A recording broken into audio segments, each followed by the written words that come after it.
Thank you so much, Chitra ma'am, for that very sweet introduction. Uh, if I can have my video to start playing, this is actually an interesting case that I've taken for the reason that I do a different kind of management for the two different eyes, even though it's the same pathology in both the eyes. So I'm going to show the first eye, the right eye first. This is a patient with microspherophakia, a young lady, 35, around 35 years old. You can see that what I do here in this case is basically a lensectomy. And even though I have access from both sides, one of the problems that you have in this lensectomy is that pieces can fall into the vitreous, and then you have to go behind it to get it out. Now I've done that, and I'm going ahead and doing a glued intraocular lens, and this is one of the managements which is possible. Of course, there are different kinds of managements that can be possible for this situation. uh, there basically are two or three managements. I'm going to be showing two of them here. So this is one option where you do a lensectomy vitrectomy. And the second option is what interests me, which is a technique that I had described, and I call it as a supracapsular glued IOL. Now, glued IOL, everyone is very familiar with. You actually remove the entire cataract and then you put it in a monocameral eye, which means that the eye a single chamber. Here, instead, what I'm doing is I'm doing a phaco emulsification. Basically, I have done a Rhexis, and of course, Rhexis is a little bit more challenging in a subluxated cataract, but it's generally possible to complete it. This is a patient with zonulopathy, it's not completely subluxated. But since it's likely to be a progressive zonulopathy, there is a chance of a late bag IOL dislocation, CTR dislocation, if you do just a intraocular, in the bag IOL implantation. So I had put capsular hooks to do the phacoemulsification. I've removed those hooks now, and I'm trying to do a PCC here.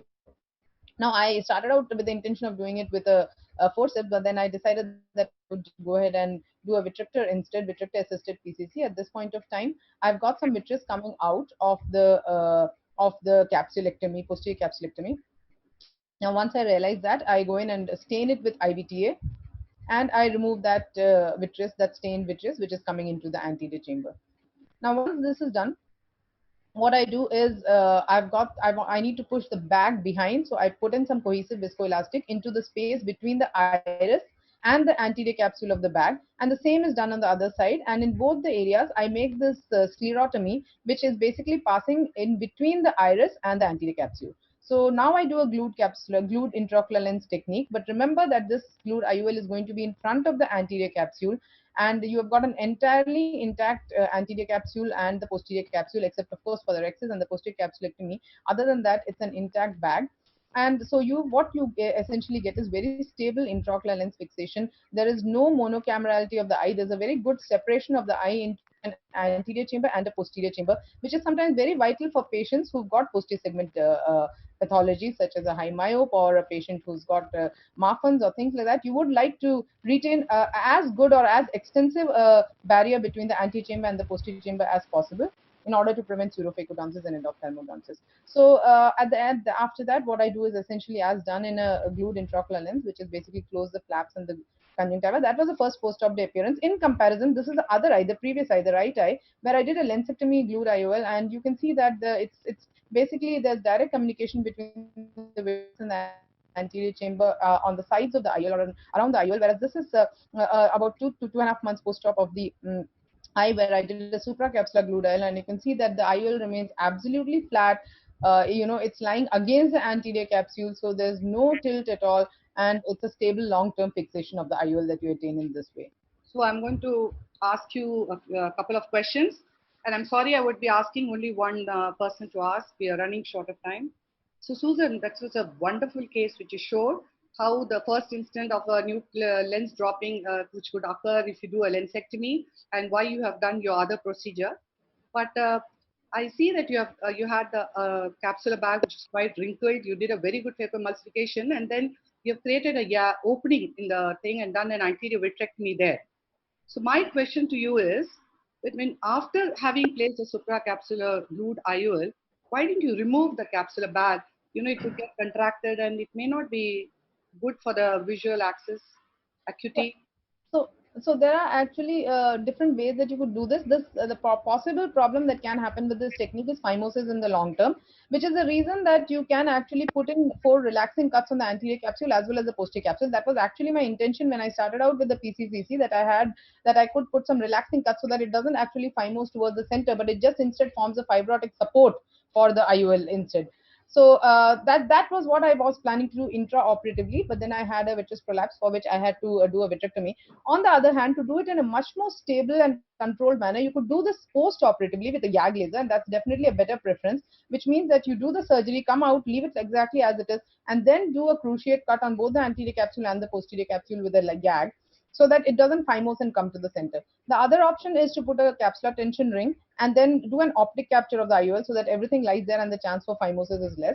And of course, the third option is to do neither the lensectomy, vitrectomy, nor the supracapsular glued IOL, but basically do a bilateral fixation of the capsular bag to the scleral wall. And my preferred technique in that case would be my glued capsular hook technique, which gets rid of sutures completely, and you can just attach it on both sides with this thing. But what I want to say is you don't want to do one-sided fixation of the bag to the scleral wall, because that in the long term in these progressive cases of zonular dialysis would lead on to subluxation from the other side as well, and then you would get a late post-operative bag IOL dislocation.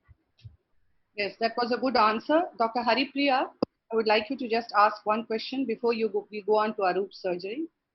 Yeah, so I think it was very well done technique. Congratulations. So it's a good technique. So well, again, I think the similar question which Dr. Chitra had raised, I was also wondering, what is the issue of capsular bag contraction beyond phimosis? That's the only concern I would have, especially since many of these patients could be children and young adults. So that is the main concern. Even if we do a YAG, lysis of the rim of the anticapsule or the postercapsule rim, I'm wondering if there could be an issue of capsular bag contraction and which would obscure the visual axis. Actually, I have a patient with aniridia where I did her as a very small child. I think she was 2 to 3 years old, and then I saw her when she was 7 to 8 years old. I mean, of course, we've got follow up throughout. And at some point of time, when the bag did start to fibrose, as you would expect in a child, I think, sorry, when I first operated, she was about 5 or something, and then we had a 5-year follow up of about 10. So at that point of time, we did a cruciate capsulotomy. I had done a PCCC for her though in the first instance itself. So the posterior capsule never got opacified.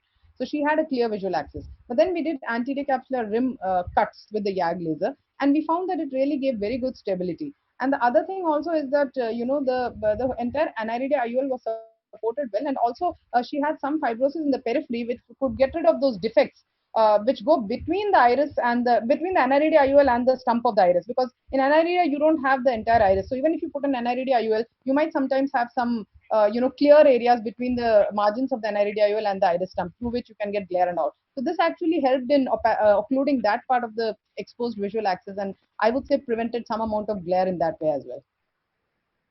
So very well said. So we go on to our third speaker, Dr. Arup Chakrabarti. Dr. Arup is the director of Chakrabarti Eye Center at Trivandrum and is the editor proceedings for a second term now. Susan has second case. Yeah, one more case by Dr. Susan. Oh, yes. Yeah. Susan, yes. Yeah, if I